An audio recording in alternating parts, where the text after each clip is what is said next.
하나님께서 우리에게 주신 말씀은요, 마가복음입니다. 마가복음 12장 28절부터 31절까지 말씀. 아마 여러분들 다 잘 아시는 말씀이니까 제가 읽어드리도록 할게요.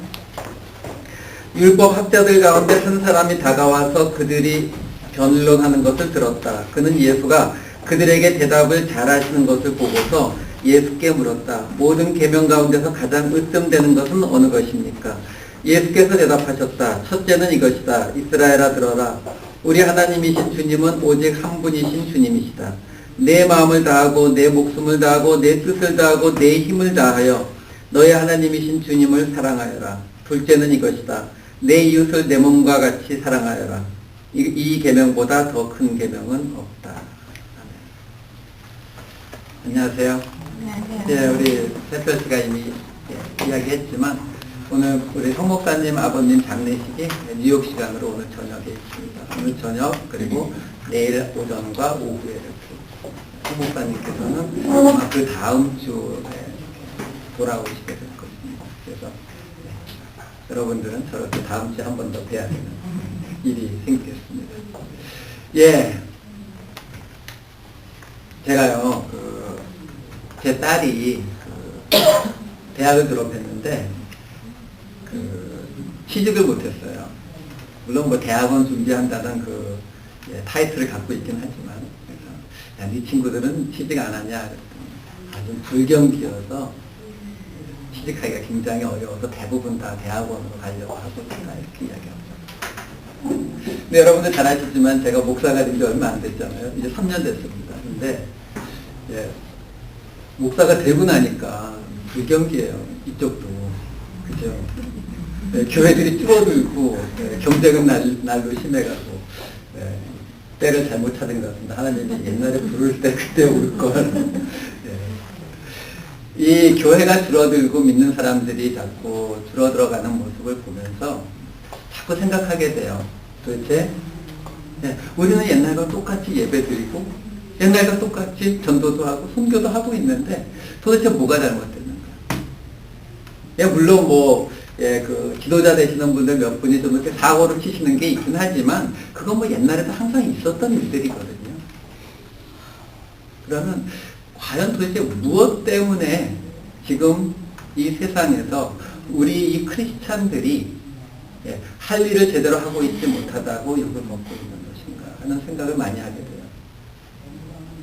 저는 방금 제가 짧게 기도했지만 이 세상 사람들이 저희를 향해서 하는 그 비난들은 사실 그분들이 저희를 통해서 받기를 원하는 어떤 것인가를 받지 못하기 때문에 생기는 비난이라고 저는 생각을 해요.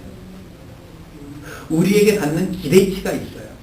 근데 그 기대를 충족시키지 못하게 되니까 우리를 비난하게 되는 것이거든요. 우리가 그들에게 뭔가를 줬어야 되는데 주지 않는 게 있어요. 뭐를 안 줬을까요? 우리가 나름 열심히 주지 않나요? 그죠? 우리가 주려면 먼저 받아야 되는 건 기정사실입니다. 그죠? 사람이 죽을 때 보면 아무것도 안 가져가니까 우리가 본래 갖고 있었던 건 분명히 아무것도 없어요. 뭔가를 우리가 받아야 줄 수 있는 게 맞는데 우리가 받은 것 중에서 그렇다고 해서 하나님께서 그죠? 우리가 하나님께 모든 걸 받잖아요. 그죠? 하나님께 모든 걸 받는데 하나님께서 요즘은 안 주시는 게 있지는 않잖아요. 옛날에는 사람들에게 많이 주시다가 요즘은 안 주셔서 우리가 이렇게 불경기에 들어간 게 아니잖아요. 그럼 결국 하나님께서는 분명히 주고 계시는데 우리에게서 세상으로 나가지 않고 있는 게 있다라는 거예요. 그게 무엇인지 저는 오늘 여러분들과 함께 그걸 나눠보기로 합니다. 우리 교회에서 성경이 가르치는 많은 것들이 있어요. 하나님께서 우리에게 주시는 많은 것들이 있어요. 보통 하나님께 뭘 받으셨습니까? 그러면 이 모범답안에 익숙하신 분들은 제가 가지고 있는 모든 게 다 하나님 거지요. 뭐 이렇게 대답합니다. 그런 대답은 아니고요. 우리가 하나님께 받은 것 중에서 우리가 세상으로 돌려보내지 않는 것을 저는 은혜라고 부르고 싶어요. 이 주일날 예배를 마치고 나면 말씀에 은혜 받았습니다라는 분들이 굉장히 많습니다. 우리 맨날 굉장히 많이 쓰잖아요. 예, 은혜 받았습니다. 은혜 느꼈습니다. 굉장히 많이 써요. 그죠? 근데 우리가 과연 이 은혜를 제대로 알고 있느냐 하는 거예요. 우리가 알다시피 성경에서 말하는 은혜는 뭐예요? 받을 자격이 없는 사람이 받은 것이 은혜예요. 예를 들어서 제가 제 아들이나 딸에게 5불이나 10불을 주면 그것을 은혜로 생각하느냐? 전혀 생각하지 않죠. 그렇죠? 18살 됐을 때, 예, 물론 뭐 중고차지만 차를 사줘도 그 은혜로 별로 생각하지 않아요. 왜? 자기 받을 자격이 있다고 생각하거든요. 우리가 길 가다가 홈레스에게 1불을 줬어요. 그러면 땡큐 할 거예요. 은혜라고 생각할까요? 별로 그렇게 생각하지 않을걸요. 5불을 줬어요. God bless you. 은혜라고 생각할까요? 아마 그렇게 생각할 것 같잖아요. 근데 만약에 여러분들이 지나가는 홈레스한테 갑자기 10,000불을 줬다. 그러면 그 사람의 반응이 분명히 틀리겠죠. 그렇죠? 저는 그 차이, 5불을 줬을 때 그 홈레스가 보이는 반응과 10,000불을 줬을 때 그 홈레스가 보이는 그 반응의 차이를 은혜라고 하고 싶어요. 내가 자격이 없는데 어떤 것을 받았을 때 우리는 그것을 은혜라고 해요. 근데 우리는 하나님께 은혜 받았다라는 말을 굉장히 많이 쓰면서도 사실 우리의 모든 행동과 사고방식은 이 세상 방식하고 크게 다르지 않습니다. 어떻게 안 달라요? 예수님께서 사람들, 이웃을 사랑하라 그러잖아요. 그죠? 우리 사랑해요. 어떤 사람들? 사랑스러운 사람들을 사랑해요. 그죠? 어떤 사람들을 도와줘요? 도와주고 싶은 사람들을 도와줘요. 우리는 그런 사람들이 있잖아요. 나를 욕하고, 그죠? 나를 공격하고, 뒤에서 자꾸 나를 씹고, 이런 사람들은 우리 잘 사랑하지 못해요. 그렇지 않나요? 목사로서도 마찬가지예요. 여러분들 목사가 되면, 저는 그 목사 안수를 받으면, 그 안수 받는 그 목사님들이 나서 안수를 받는 그 순간에 뭔가 일어날, 혹시 뭐 하늘에서 비둘기가 내려오지 않을까 뭐 이런 생각도 해보거든요. 안 변해요. 그 모습 그대로예요. 목사로서도요, 어떤 성도들은 와서 상담하려고 그러고, 고치고 싶어 하고, 기도하라고 하면 기도하는 흉내라도 내려고 그러고, 성경 공부하면 열심히 쫓아와서 들으려고 하는 성도들이 있어요. 목사가 보기에도 네, 너무 사랑스러워요. 기도하려고 앉으면 기도가 절로 나와요. 그분들을 위해서는. 그런데 예, 아시죠? 어떤 분들이 있는지. 교회에 많잖아요. 그죠? 말해도 안 듣고, 입만 열면 불평이고, 그죠? 이래도 싫다, 저래도 투덜, 그죠? 하라는 것도 하나도 안 듣고, 고집은 또 오직 생기니까. 이런 사람들을 만나게 되면, 사실 목사이면서도 솔직히 얄미운 게 사실이에요. 하라는 것도 안 따라오면서도 또 맨날 투덜거리니까. 그런데요, 가만 생각하다 보니까 그 모습이 제 모습이더라고요. 제 아내가 툭 하면 저한테 하는 말이 있어요. 뭐냐면, 당신한테 주시는 하나님의 은혜 가지면 목사 여름만 들었을 거다. 보통요, 이렇게 하나님을 깊이 체험하고 막 크게 은혜 받고 이러면은 보통 한 3년 정도 그 정도 하고 뭐 이렇게 5년 정도 그렇게 하면 대부분 신학교를 가요, 남자들은. 저 25년 걸렸잖아요. 그 25년 동안 하나님이 제게 은혜를 안 주신 게 아니라고요.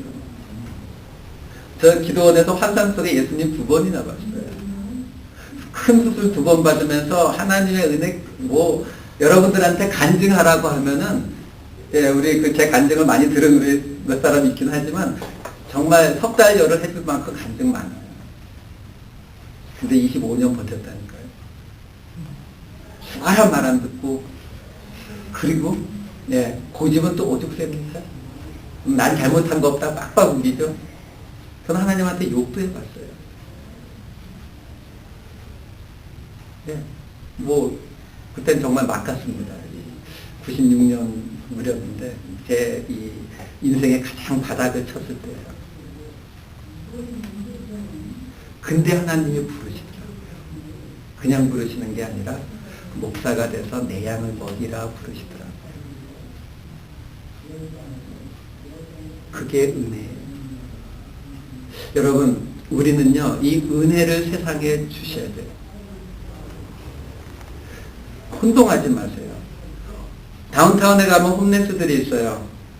홈레스들에게 옷을 갖다 주고 먹을 걸 갖다 줄 수 있어요.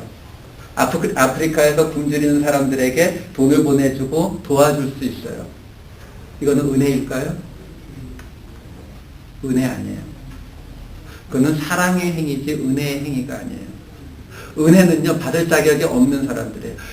다운타운에 있는 홈레스나 아프리카에 굶주리는 사람들은요, 받을 자격이 있어요. 왜? 굶주리고 있는 사람들이고 불쌍한 사람들이잖아요. 그 자격이 있다고요. 그리고 우리는 예수님께서 분명히 말씀하셨죠. 그들을 돕지 않으면 마지막 때에 우리를 염소로 구별해 버리시겠다고 분명히 말씀하셨어요. 그러니까 우리가 그들을 돕는 건 은혜의 행위가 아니라고요. 또 아프가니스탄에 가서 복음을 전해요. 이라크에 가서 복음을 전해요. 복음을 듣지 못해서 죽어가는 사람들에게 복음을 전하러 가요. 이거는 은혜의 행위인가요? 안 들으면 죽는데? 그 사람들을 구원하기 위해서 복음을 전하러 갔는데 이것도 은혜의 행위는 아니에요. 왜요? 하나님께서는 우리에게 분명히 명령하셨죠. 땅끝까지 가서 모든 만민들에게 복음을 전하라. 우리는 그 복음을 전할 의무가 있어서 가는 거예요. 전도와 선교는 분명히 필요하고요. 굶주리고 헐벗은 사람들을 먹여 살리는 구제도 분명히 필요하지만 그거는 은혜의 행위는 아니라는 거예요. 우리가 하나님께 받은 은혜를 나눠주고 있는 건 아니에요. 세상과 우리가 지금 서로 혼동하는 부분이 바로 그 부분에 있어요. 세상에서 기독교를 욕할 때 우리가 얘기하죠. 그래, 우리가 잘못한 것도 있지만 그래도 한국 사회에서 가난한 사람들 돕고 고아들 챙기고 이렇게 하는 거는 그래도 거의 70% 80%는 다 기독교인들이에요. 근데 왜 우리만 욕하냐? 우리 안 보이게 앞에서 사고 치는 분들이 있지만 뒤에서 정말 이름 없이 빛도 없이 수고하는 사람들이 있거든요. 근데 왜 세상은 그거에 대해서 감동을 안 받냐는 거예요. 왜 우리가 흔히 말하듯이 우리가 목사님 말씀을 통해서 은혜 받았습니다 라고 말하는 것처럼 세상이 우리의 그러한 행위들을 통해서 은혜 받았다는 얘기를 안 하잖아요. 왜? 그거는 은혜의 행위가 아니기 때문에 그래요. 어떻게 구별하시면 돼요? 불교를 믿으시는 분들도 우리보다는 적지만 가난한 사람들 돕습니다. 그분들 그런 거 하나도 안 하시는 분들이라고 생각하지 마세요. 그분들도 구제하고요. 그분들 나름대로 살아가야 되는 길이라고 해서 불교의 교리를 전하게 해요. 그러니까 우리가 가난한 사람을 구제하고 아프가니스탄에 가서 복음을 전하는 행위는 세상 사람들로 하여금 우리가 받은 은혜를 나누어주고 있다라는 느낌을 받게 하지 못한다는 거예요.